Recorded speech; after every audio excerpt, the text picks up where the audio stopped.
నమస్తే రమగారు. నమస్తే జయ. రమగారు, చందమామ కథలు ఎక్కువ చెప్పుకుంటున్నాం కదండి. చాలా సింపుల్గా, కానీ చందమామలో మోరల్ ఉంటుందండి కదా. పిల్లలకి బాగా కనెక్ట్ అవుతుంది, మనకి కూడా ఒక మంచి నీతి ఉంటుంది అందులో. నీతి ఉంటుంది, సరదా కథలు ఉంటాయి. అవును, చాలా ఉన్నాయి కదా. అవును. తోడేలు రూపం కథ చెప్తాం. తోడేలు రూపం. పూర్వము ఒక పెద్ద సామ్రాజ్యానికి చాలామంది సామంతులు ఉండేవాళ్ళట. అంటే చిన్న చిన్న వీళ్ళు అనమాట, చిన్న ఊళ్ళ వాళ్ళు. ఈ చిన్న ఊళ్ళల్లో ఒక అతను ధీరసింహుడు అని ఒక సామంతుడు.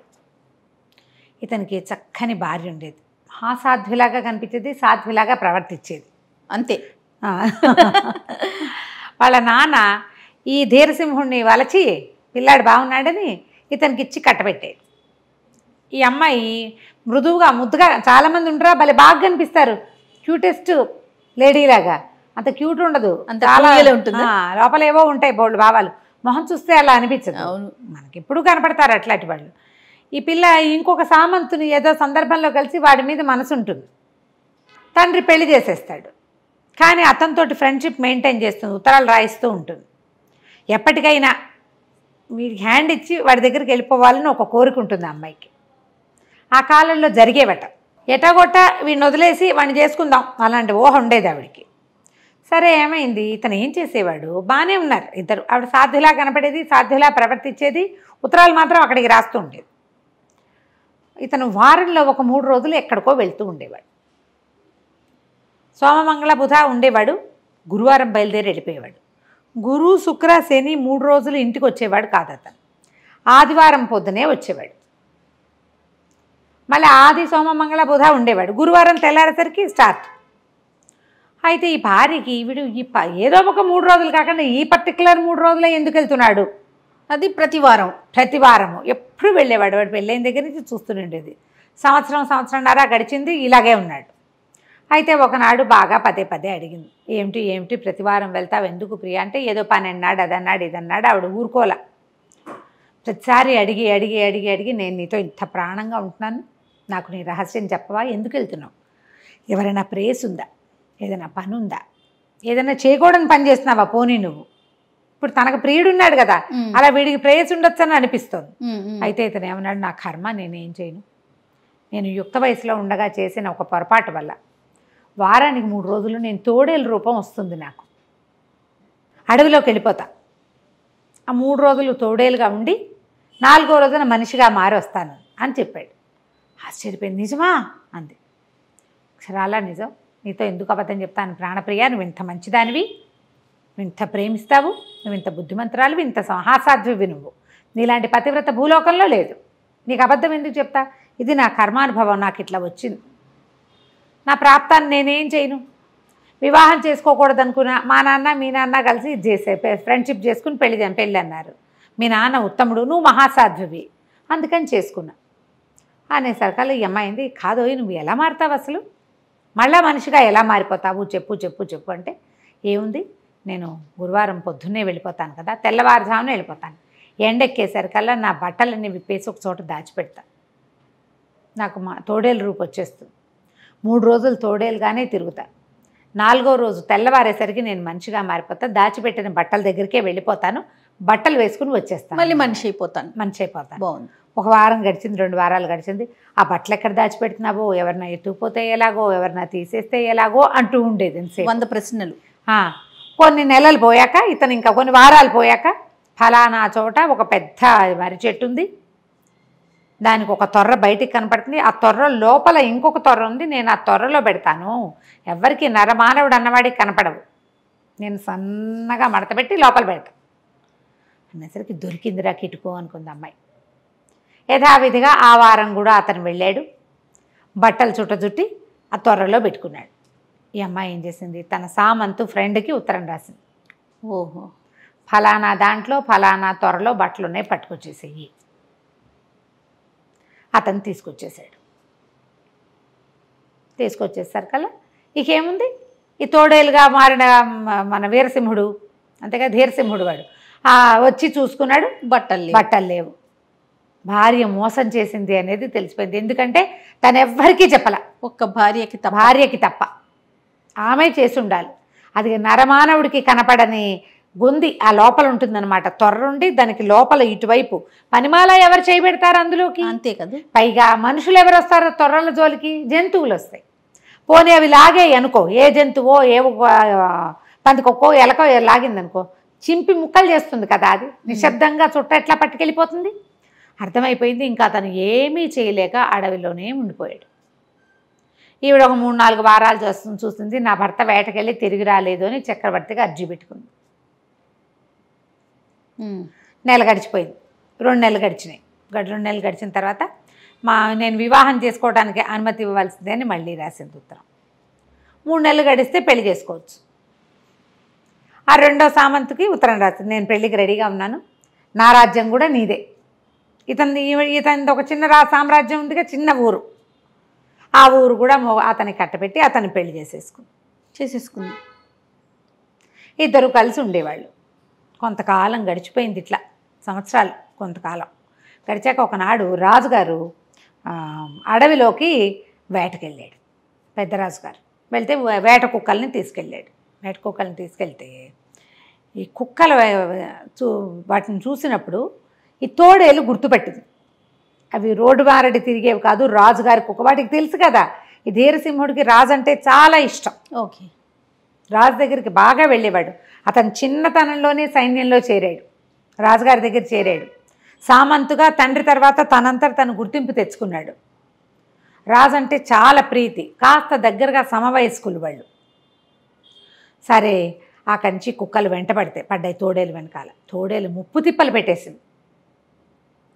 ఒట్టి తోడేలుకి తెలియవు కిటుకులు, వీడు మనిషి తోడేలు కదా, వీడికి కిటుకులు బాగా తెలిసినాయి. అయితే ఈయనేం చేశాడు, వీళ్ళంతా మొత్తం వెళ్ళింది, సైన్యం అంతా వెళ్ళింది కదా, వేటగాళ్ళు వాళ్ళు వీళ్ళు అందరూ కలిసి తోడేలుని కార్నర్ చేశారు, కొట్టేయబోతే పరిగెత్తుకుంటూ వచ్చి ఆ తోడేలు రాజుగారి గుర్రం దగ్గర కూలబడిపోయి ఒక కాలు ఎత్తి ఆ రికాబు మీద వేసింది. ఆయన కాలు ఇట్లా గుర్రం మీద కూర్చుంటాడుగా, కాళ్ళు పెట్టుకుంటారు కింద, రికాబ్ అంటారు. గుర్రం మించి జీను మించి ఒకటి వచ్చి కిందకి పాదాలు దూర్చిపెట్టుకునేందుకు దాని మీద తన కుడికాలు ఎత్తి వేసింది. అంటే శరణు కోరుతున్నాను అనే అర్థం వచ్చేలాగా. ఆయన ఆశ్చర్యపోయాడు, ఇదేంటి తోడేలు క్రూర జంతువు, తిరగబడాలి, అది ఇలా వచ్చి నా దగ్గర ఎందుకు కూర్చుంది, పైగా ఈ కుడికాలు ఎత్తి ఎందుకు నా మీద వేసింది, దీనంగా చూస్తోందని. అరే దీనికి మంచినీళ్ళు ఇవ్వండి రా అన్నారు. ఎవరైనా దగ్గరకు వచ్చినా అదేం మాట్లాడలే. ఒక గిన్నెతో నీళ్ళు తెచ్చిపెట్టారు, నీళ్లు తాగేసింది. ఏదైనా మలాన్ని తెచ్చి దీన్ని ఒంటికి పుయ్యండి, అన్ని ఘాట్లే, కుక్క ఘాట్లు, వాళ్ళు వీళ్ళు కొట్టేసినవి, చిన్నవి పన్నవి, కత్తులు విసిరిన ఘాట్లు, వాళ్ళంతా మలాం పూసారు, మాట్లాడకుండా కూర్చుంది. రాజుగారు ఎటు తిరిగితే అటు తిరుగుతోంది. రాజు అన్నాడు, దీన్ని మనతో పాటు తీసుకెళ్ళిపోదాం పట్టండి అని చెప్పి తన వెనకాల తీసుకెళ్ళిపోయాడు. అది అంతఃపురంలోనే ఉండేది. రాజుగారి సభకెళ్తే పోయి సభ వాకిట్లో కూర్చునేది, ఆయన వెనకాలే తిరుగుతూ ఉండేది. పెంపుడు కుక్కలాగా బిహేవ్ చేసేది. బాగుంది. అస్సలు ఏమీ వ్యతిరేకత ఉండేది కాదు, దాన్ని కట్టేసేవాళ్ళు కాదు, కుక్కల్ని కట్టేసేవాళ్ళు. ఇది రాజుగారి భోజన వేళకి అది పోయి అక్కడ బయట కూర్చునేది, దానికి దాన్ని పెడితే తినేసి మాట్లాడకుండా కూర్చునేది. మనుషులకేసి తలకాయ తిప్పి చూసేది కాదు. అయితే ఏమైంది, ఓ రోజు సామంతుల సభ జరిగింది. సభలోకి అంతా టంకేశారు, సామంతుల సభ అన్నారు. వచ్చి సామంతులందరూ కూర్చున్నారు. కూర్చునేసరికల్లా రాజుగారి లోపలికి వచ్చాడు. రాజుగారు జయహో జయహో అని అందరు చెప్తుంటారు కదా, వంది మాగదులు, ఫలానా రాజుగారు ఇలాంటివాడు అలాంటివాడు ప్రవేశిస్తున్నారు అనేసరికల్లా సరే రాజుగారు ప్రవేశించారు. రాజుగారి వెనకాల కూడా తోడేలు కూడా వచ్చింది వెనకాల. అది రోజు అలవాటైంది కదా, అది ఆ సామంతుల మధ్యలో నుంచి నడుచుకుంటూ వెళ్ళి సడన్గా ఒకడి మీద పడిపోయి పీకపుచ్చుకుంది. దూకేసరికల్లా హాహాకారాలు చేశారు జనాలంతా. ఆ మీద ఎవరి మీద అయితే పడిందో వాడు వెనక్కి వెళ్ళకి ఇలా పడ్డాడు, మెడ పట్టేసరికల్లా సైనికులందరూ దాన్ని కొట్టి అరిచి కేకలు పెట్టారు, కొట్టేయిపోయారు. రాజుగారు అన్నాడు, ఆ పెంపుడుగా దానికి రోజు అన్నం పెడుతున్నాడు కదా, వాడిని కేకే సరే దీన్ని వదిలిచ్చు, ఎందుకు వీడి మీద పడిందో ఆయనకు అర్థం కాల. ఇప్పటిదాకా అది ఎవరి మీద పడలా, 2-3 నెలల నుంచి మనతోటి ఉంది, ఈ పర్టికులర్ వాడి మీద ఎందుకు పడింది నాకు అర్థం కావటం లేదు.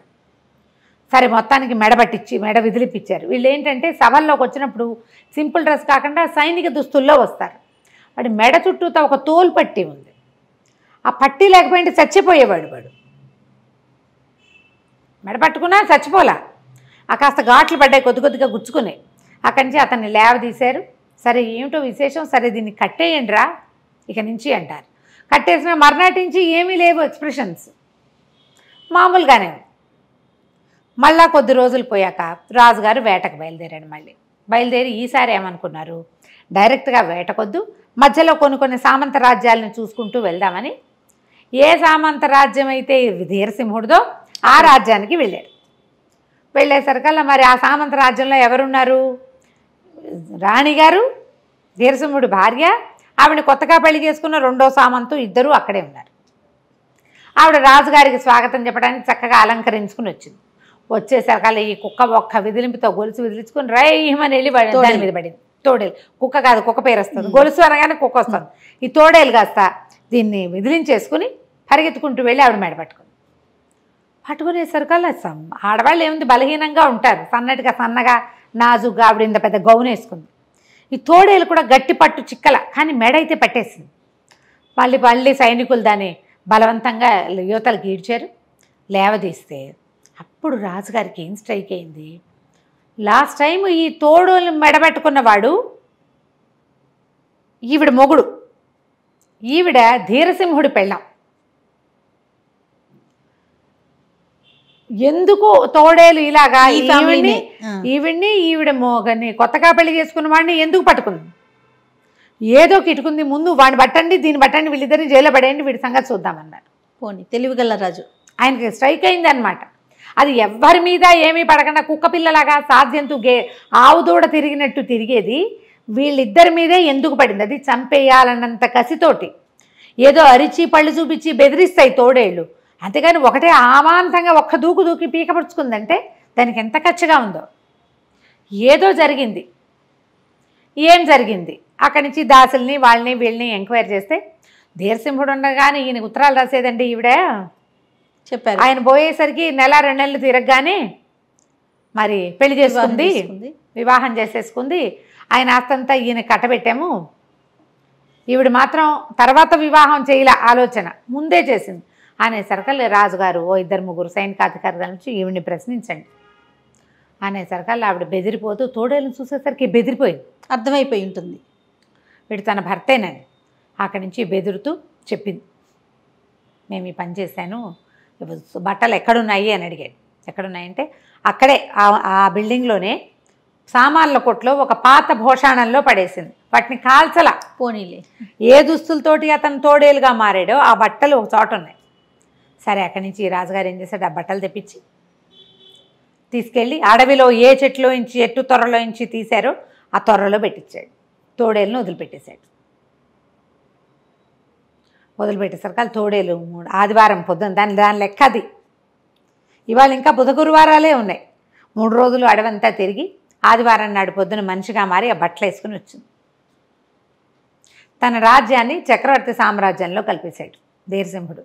నా భార్య వద్దు, నాకు సంసారం వద్దు అని రాజుగారి దగ్గరే ఉండి 3 రోజులు రాజుగారిని మామూలుగా సేవించి 4వ రోజున తోడేలు అయిపోగానే ఆయన వెనకాల కుక్కపిల్లలాగా తిరుగుతూ అక్కడే ఉండేవాడు.